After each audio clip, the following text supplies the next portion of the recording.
Nasaan kaya sila, Queenie? Papakita ko sana tong bago kong uniform kasi lumipat ako ng bagong school, yung mamahalin. Sarap talaga magtambay dito guys, no? Buti na lang, di pumasok si teacher.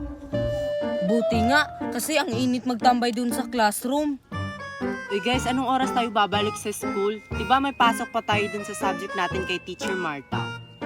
Hindi na lang tayo papasok, Queenie, kasi ang board naman magturo ni Teacher Marta. Palagi tayong pinapagalitan kapag hindi tayo makasagot. Oo nga, Queenie, bukas na lang tayo pumasok. Huwag na lang natin sabihin sa mga mami natin na di tayo pumasok ngayon. Ano? Hindi tayo papasok? Diba may exam tayo kay Teacher Marta? Lago tayo kapag hindi tayo pumasok ngayon. Queenie. Ay, ayun, sina Queenie. Useless naman, Queenie, kapag pumasok tayo, wala naman tayong masagot. Hi, guys. Ano yung narinig ko na hindi kayo papasok? Ano Nicole, sila lang, hindi daw sila papasok sa subject ni Teacher Marta. Ano, hindi kayo papasok? Isusumbong ko kayo sa mga teacher nyo at sa mami nyo na nagtatambay lang kayo dito. Hindi kayo pumapasok. Ay Nicole, huwag mo akong isali dyan. Papasok ako ngayon ha, sila lang yung hindi. O sino naman yung nagsasabing hindi kami papasok? Papasok kami, no? Nagbibiro lang kami kanina. Hoy, narinig kita, Joshua, no? Narinig ko sa dalawa kong tenga. Kaya huwag kayong magsinungaling. Uy, papasok kami ni Nicole, no? Papasok daw. Eh, anong tawag nyo dyan? Nagka-cutting classes kayo. Ay Mercy, nung oras na ba? Alaona. Ano, alaona na? Wala, may pasok na tayo. Kung hindi kayo papasok, papasok ako. Bala kayo. Hala, alaona na pala. Isusumbong ko kayo sa mga teacher nyo at sa mga mami nyo. E di magsumbong ka, Nicole. Oo nga, pangit namang ng uniform mo, nanuna ka. Queenie, anong petsa na ba ngayon? Parang ano Joshua, parang October 5 na ngayon.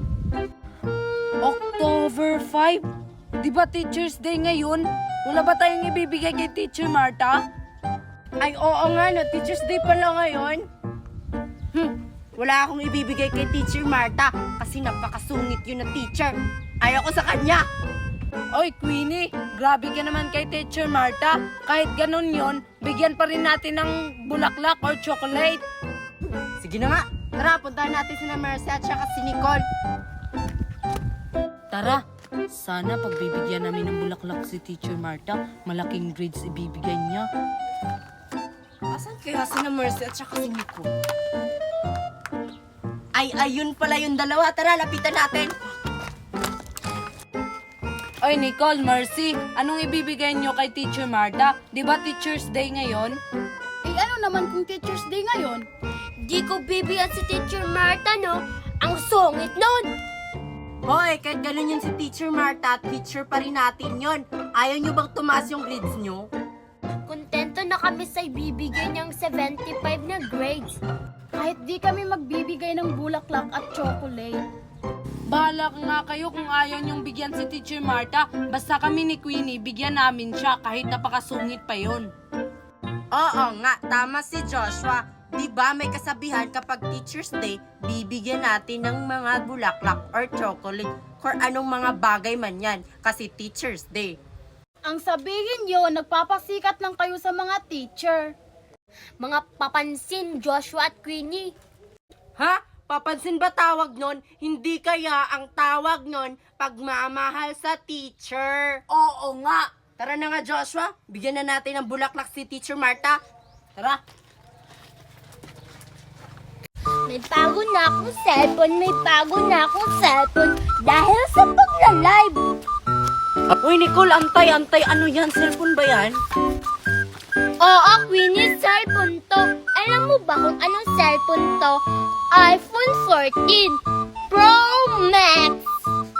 Ano iPhone yan? Di ba napakamahal na cellphone yan? Paano mo yan nabili, Nicole? Eh wala ka namang pera at saka ang bata-bata mo pa ha? Secret, hindi ko sasabihin. Dapat ako lang yung nakakaalam. Bakit hindi mo naman sasabihin para ka namang hindi kaibigan? Oo nga. Turo mo naman sa amin, Nicole, kung paano kumita. Bahala kayo, hindi ko sasabihin kahit paulit-ulit kayong magtanong sa akin. Oy, Nicole, ano yung narinig kong iPhone? Ano Mercy? Ito oh. Oh, di ba Mercy, may iPhone siya?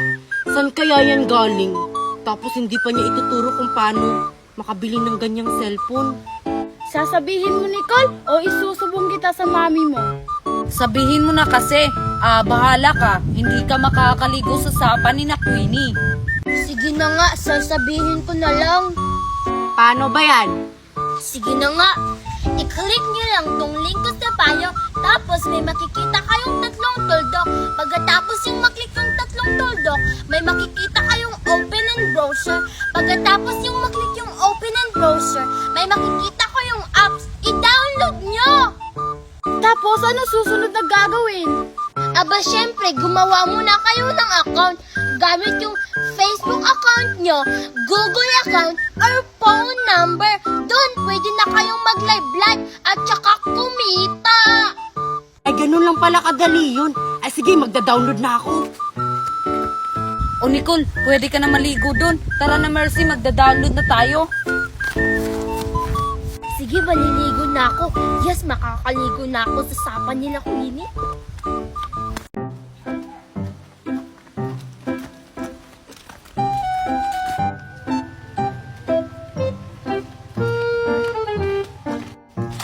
I love tubod. Ito na ba yung sapa na malamig, Joshua? Hindi ata siguro dito. Dapat yung nakalagay, malamig na tubig, hindi I love tubod.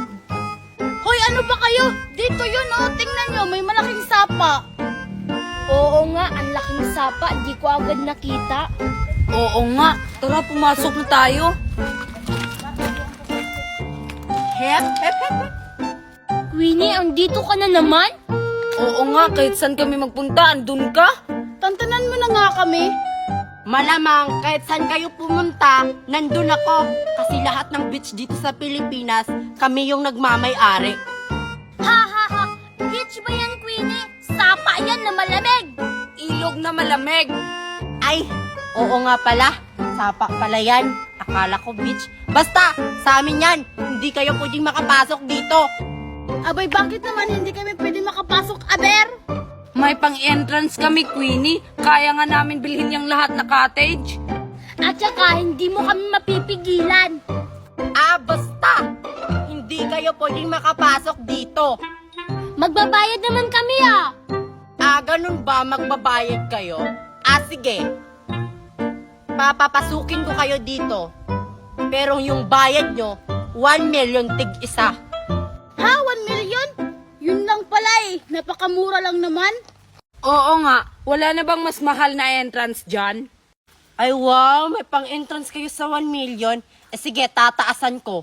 Gagawin kong 50 million tig-isa. 50 million lang yung entrance dito. Napakamura naman. Nicole, Mercy, napakamahal naman. Umuwi na lang tayo. Totoro?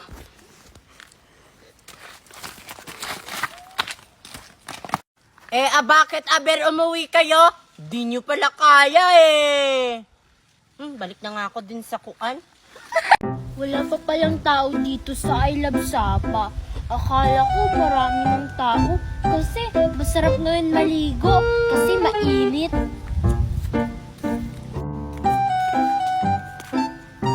Masarap siguro maligo dyan para kasing malamig. Kaso wala akong kasama maligo. Hala, parang may tao dun. Parang kilala ko Hala, sila Queenie nga. Queenie, Queenie! Nicole? Andito ka? Oo, nandito ako kasi malapit lang ako dito. Nagstay kasi ako sa bahay ng tita ko. May tita ka pala dito? Oo, kayo lang 3? Oo, hindi sumama si Marian kasi wala sa mood yun. Parang may ano sa utak. Ganun ba? Maliligo ba kayo dito? Malamang Nicole, maliligo kami. Di mo ba nakikita? May sapa nga, oh. Kahit kailan talaga, Nicole, di ka nag-iisip. Nagtatanong lang naman ako bakit kayo nagagalit sa akin? Eh teka, may pagkain ba kayong dala dyan? Meron naman. Alangan kung wala. Pwede ba akong kumain? Nagugutom kasi ako. Umalis kasi si tita, hindi niya ako pinagluto. Uy guys, papakainin ba natin to? Kunti lang yung dala natin dito, oh. Uy, Queenie, wag. Tatlo lang yung pagkain natin, no? Tag-iisa tayo. Tapos manghihingi pa si Nicole. Huwag mo munang bigyan. Alam mo namang napakatakaw yan. Sabihan mo na lang ng kunti lang yung dala nating pagkain. Sige. Sige na, pakainin niyo na ako. Sorry, Nicole. Kunti lang kasi yung dala naming pagkain. Kunti lang. Humingi ka na lang doon sa katabi namin, Nicole. Marami silang pagkain doon. Ayoko. Nahihiya kasi ako. Dito na lang kasi kakilala ko kayo. Kunti nga lang yung pagkain namin. Paulit-ulit. Kunti lang naman yung hihingiin ko Uuwi na lang ako.